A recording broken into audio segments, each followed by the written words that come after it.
Hey there, everybody, and thanks for joining me again today for my final update on the LCP2 and 22LR. The reason this is going to be my final update, as you can probably tell from the title, is this is the 10,000 round update.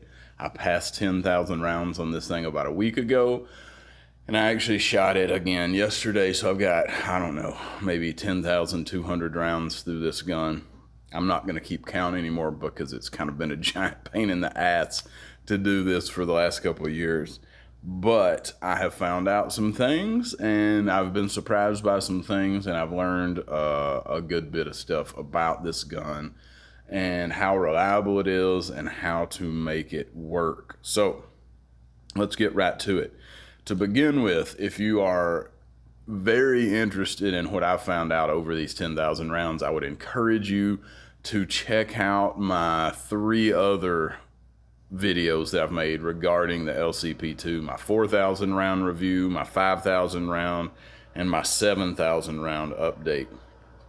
There's going to be some information in there that I'm not necessarily going to go over in detail again about which ammo I had a lot of success with, which ammo I did not have success with. But to sum that up real quickly, and with less detail than I've gone in before, Aguila works really well in my LCP2, and that's pretty much Aguila across the board. I've had really good success with the super extra 40 grain round nose, particularly. The hollow point is really good as well.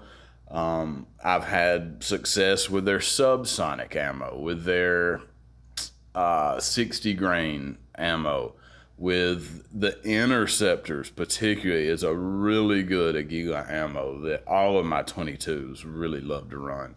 And I've had 0 failures with the interceptors with the LCP2. Now, granted, I have run probably somewhere in the neighborhood of 3,000 to 4,000 rounds of the bulk Aguila ammo through this gun, and I have probably run about 400 rounds of the interceptor through it. Maybe not even that much now that I'm thinking about it. Maybe more like 300.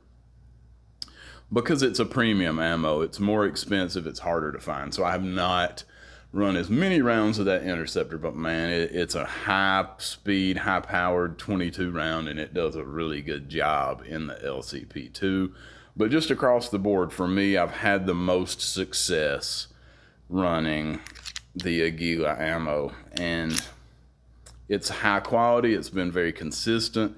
It's accurate with this particular firearm and with a lot of other 22s that I have. I'm a big fan of the Aguila ammo.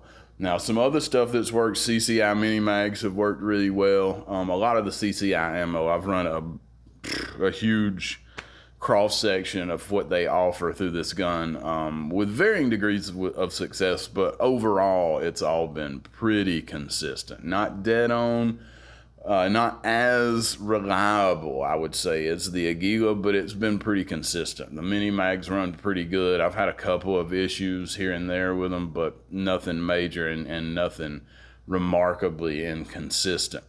The Stingers do not run that well in my particular gun, or they didn't at first. And I ran into the same thing with the Federal Punch ammo. It did not really run that well early on through this gun. As it's gotten more and more and more broken in, and obviously now with 10,000 rounds, it's well seasoned.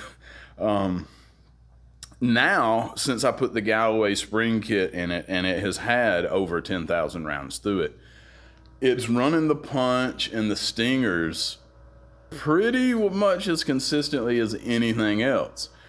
So take that with a grain of salt as you will. But when it was new and it was all factory springs and everything, it did not like the Stingers and the Federal Punch. And I think that largely had to do with the fact that the cases are longer than a standard 22. Now, there's other ammo that it has not liked at all. The Norma and some of the some Remington ammo it did not like. Some Remington ammo it really did like. hated the Winchester. Hated the Winchester ammo. And I'll never buy another 22 Winchester round, because a lot of my guns, well, it's not the guns, it's the ammo. That ammo did not run very well in a huge range of the 22 rifles and pistols that had. It's just garbage ammo, the Winchester stuff. But I do shoot their 9mm a lot, and I'm not commenting on the company per se. I'm just talking about their 22 ammo. And I've got some old, like 30-year-old Winchester ammo that's fine, but the new stuff, garbage. So I have not had to replace any parts on this gun over a 10,000 round, 2-year thereabouts lifespan of this weapon. Now, having said that, like I said a second ago, I did put the Galloway spring kit in this right around 66,000 rounds. After, in between 5,000 and 7,000 rounds, I put the Galloway spring kit in this gun. And to be totally honest, even though it was fun to put it in because I like working on things, it was not particularly hard. It wasn't the easiest mechanical job I've ever done, but it was not particularly difficult to do. And it was, like I said, it was fun. I got to tear the thing all the way apart and clean it really good on the inside, which it needed it at that point. But I didn't see a big difference between putting that spring kit in and how it was beforehand. But like I said, as it's broken in and as the round count has increased and increased over time, it's gotten more and more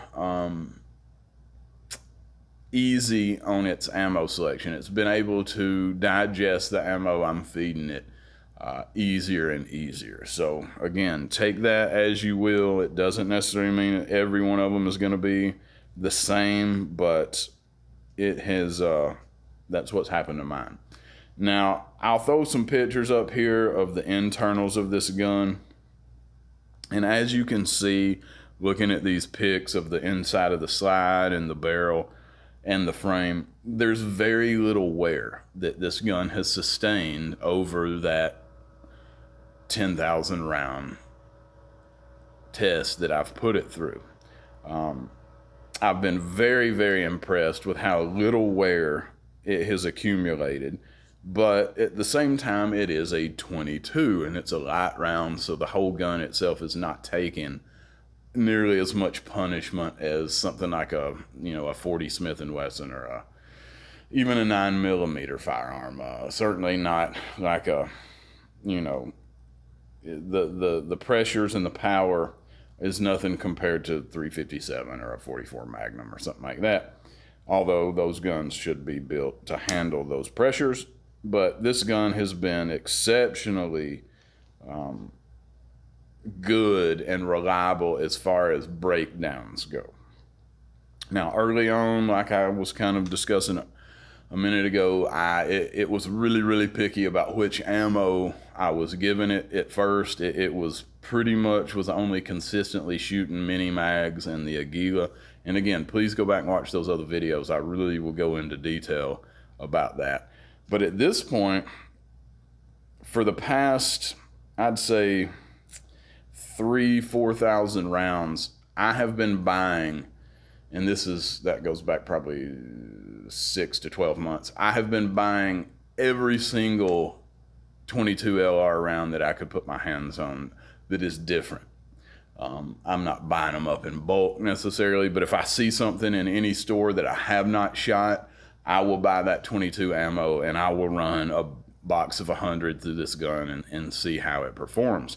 The Eagles have been really good, and several other brands have actually turned out to be really good and really reliable and seem to be, if you're using this in a self-defense capacity, seem to certainly be reliable enough to fit that bill. Now, there's a million ways to debate that point, and I'm not going to go into great detail, but I will say, if this is the first video of mine that you're watching, sometimes I do occasionally carry this particular 22 in a self-defense capacity. Now, most of the time I carry a 9mm or a 380.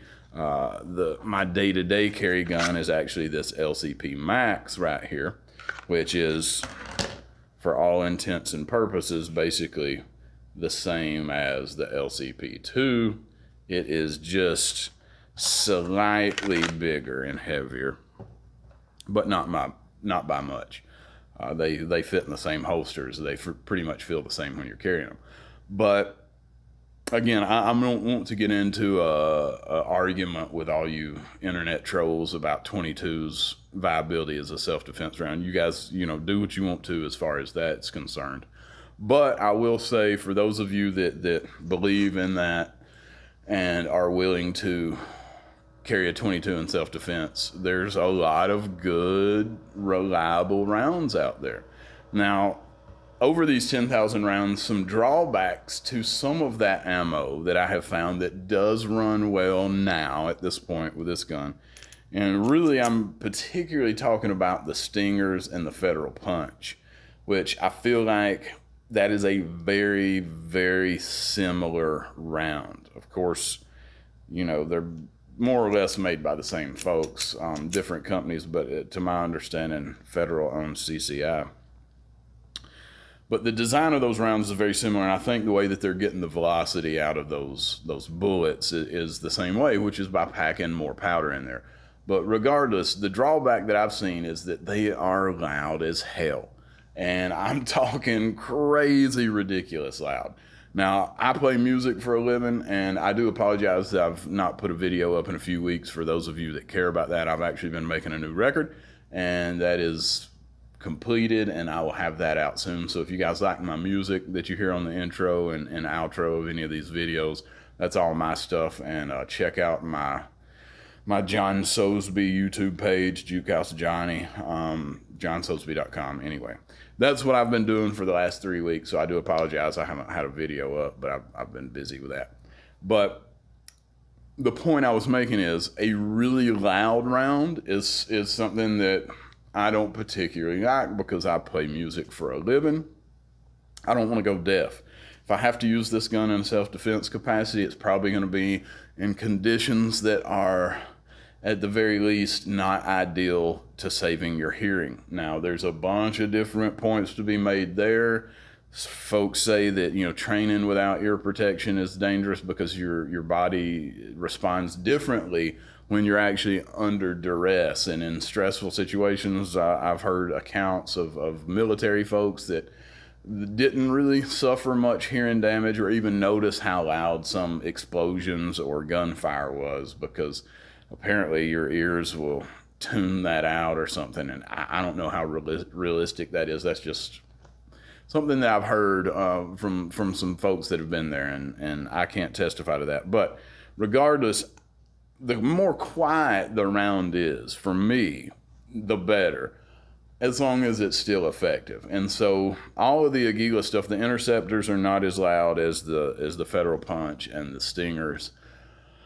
The normal Aguila is not quiet, but it is soft enough to where I don't think it would just immediately damage your hearing without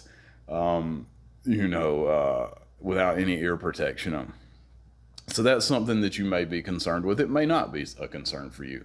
Everybody's got different priorities as far as this goes.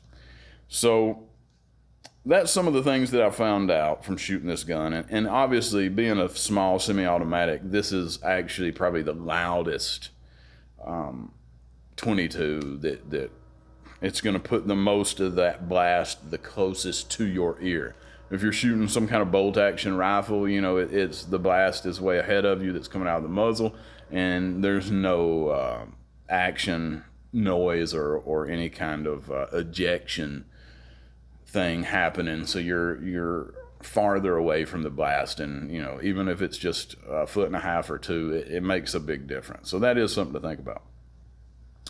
So over these 10,000 rounds, to sum it up and to get to the point, I've been really happy with this gun. It's held up really well. I carry it, not every day, but, there was a couple points in time there before I got the LCP Max where I would carry this several times a week. Now, like I said, with the Max, it is basically the same size, a little bit heavier, and just slightly bigger. But it's you can't really tell. But this is 380, and you got 10 plus 1, which is basically the same as with the LCP 2 and 22. So it's hard to justify carrying the 22 if I've got the LCP Max sitting there. But sometimes you throw it in the back pocket, and it's a sweet little gun. It's been very reliable with the right ammo. It's very accurate. And that brings me to my very last point. The accuracy of this gun and the quickness of it is, for me at this point, since I've got so many rounds through it, I'm so comfortable shooting it. My accuracy shooting, not necessarily at my ideal point where I can see the sights. If I just draw this and shoot it from a kind of a neutral position, I wouldn't say it's shooting from the hip, but I'm not bringing it all the way up to get a full sight picture. I can get some really accurate shots off at self-defense ranges, 5, 7 to 10 yards, out to about 10 yards, and then my accuracy starts to drop off. But I can get those shots really quickly, and I'll throw a couple of my splits up here off my shot timer. And granted, I'm just using a app on my phone, so this may not be 100% accurate, but it's pretty dang close. And from what I've been able to tell with going against a real shot timer, it's basically dead on. But as you can see on some of these screenshots that I've taken of the app, I'm able to get a shot dead on target. I'm talking fist size target at 5 and 7 yards in under or right at half a second. I can't quite get under 0.5 seconds, but I can get right there at it. And I can get a lot of follow-up shots with splits at about 0.16, which is pretty dang fast. I'm no Jerry Mitchell, granted, I'm not the fastest finger in the world, but the trigger on this is not the fastest trigger either. I can certainly shoot a little quicker as far as follow-up rounds go with some of my other guns. I don't have a 22 that's quicker than that, but like my Canic SFX, is the trigger on that is so competition oriented that, man, you can really squeeze them off. I can get it down to 0.15 and maybe even 0.14. That's about the only gun I can do that on, though. So that's one thing to really think about in that self-defense context is, how easy is it to get this thing out? Do you actually have to get a legitimate sight picture to be able to hit anything? And what is the recoil like? And all of those factors that come into play when you start talking about bigger, more difficult to control rounds. And that would actually be the biggest drawback of the LCP Max, is that the 380, particularly in a gun this size, is relatively hard to control. And I stress relatively, because when we're talking about, in comparison to a lot of other things, it's relatively tame. But compared to the 22 long rifle, in basically the same exact gun, same size, same layout, I can put those 22s, I can put 10 of those 22s on a baseball-sized target in a matter of just a couple of seconds at the most. And it's easy, and I can consistently do it over and over and over and over and over again. And a lot of the times when I've taken this to the range here over the past couple of years, once I started counting my rounds and I started doing these reviews particularly, and you guys started watching these, there's definitely been several trips to the range where I was just like, all right, let me see how quick I can get through this box of 500 22s. And I've just loaded up as many mags as I had and just cracked them off as fast as I could crack them off, really with barely aiming at all. So that's something to think about. The last thing I want to bring up, I probably said that already, but the real last thing I want to bring up is the only real failure or breakdown or big problem that I had with this gun over these 10,000 rounds was not the gun itself, but it was the magazines, the clips, as us civilized folks call these. I had one in particular that was inconsistent, and it was visually and using a very fine measurement tool, some calipers that were really able to measure fine stuff. I could not find any difference in that magazine and the other 4 magazines that I've got. It seemed like nothing was bent. It looked very good. The spring felt the same. Like I took it apart and cleaned it, and it was just the culprit of the cause of some of my failures to feed or extract it, without a doubt, because I bought some new magazines about 3,000 rounds ago, and I have not had a single failure to fire, a single failure to feed, or a single failure to eject with the Aguila ammo in that time. Now, there's some other ammos that, like I said, I didn't like. The Remington Subsonic left some film, seemed metallic all over everything. The Normas don't shoot worth a damn out of this gun for me. But with that Aguila, and again with the other ones I mentioned earlier, I have not had a real failure to fire or failure to feed or eject with this gun since the last video I made. So we're going on with the ammo that I knew was good. With other ammo, that's another story. But so we're going on probably 2,500 rounds of good, reliable ammo, where this gun has not had a single issue to feed or to fire or to eject. And so I haven't had to, clear it as I was shooting it. It's become more and more reliable. I'm sure the day will come when some part or some spring in this machine gives out, and that's just the nature of mechanical things. But thus far, it's been super good. Check out my video on cleaning and lubing this thing, because I think there's probably a million ways to do it, and my way's not necessarily the best, but I think you can overdo some things. I think you can underdo some things and drastically decrease your reliability with this firearm. So that's what I think, guys and ladies. Thank y'all for tuning in. I really do appreciate it. Like I said, I'm not going to do another update with the LCP2 specifically. I may throw it into some comparisons. I've actually got some really super cool pocket guns, some vintage stuff that I'm going to do a couple of reviews on coming up that are just really, really cool. But I'm not going to do another specific LCP2 22 video. This will be my final update on this little gun. I will continue to shoot it, probably not as much as I have been, but if you get the chance to pick one of these up, I think I saw one today for about $320. I have seen them for slightly less when they were on sale, and I want to say I paid $369 or something like that for mine 2 years ago, maybe $379. It was relatively expensive. But man, it's been really worth it. Ruger is one of the best firearm companies as far as customer service goes. I'm not a fan of every gun they make, but the LCPs are some of the best carry guns you can get, without a doubt. So tune back in. If you guys are watching this here relatively soon, notice I'm coming up on 1,000 subscribers. So I generally don't ask people to subscribe to my videos, but if you've made it through this, I don't know, I've probably been rambling on here for 45 minutes. If you've made it through this one, throw me a subscription. I would appreciate it. We'll try to make a couple of cents here and there off this old YouTube thing coming up soon.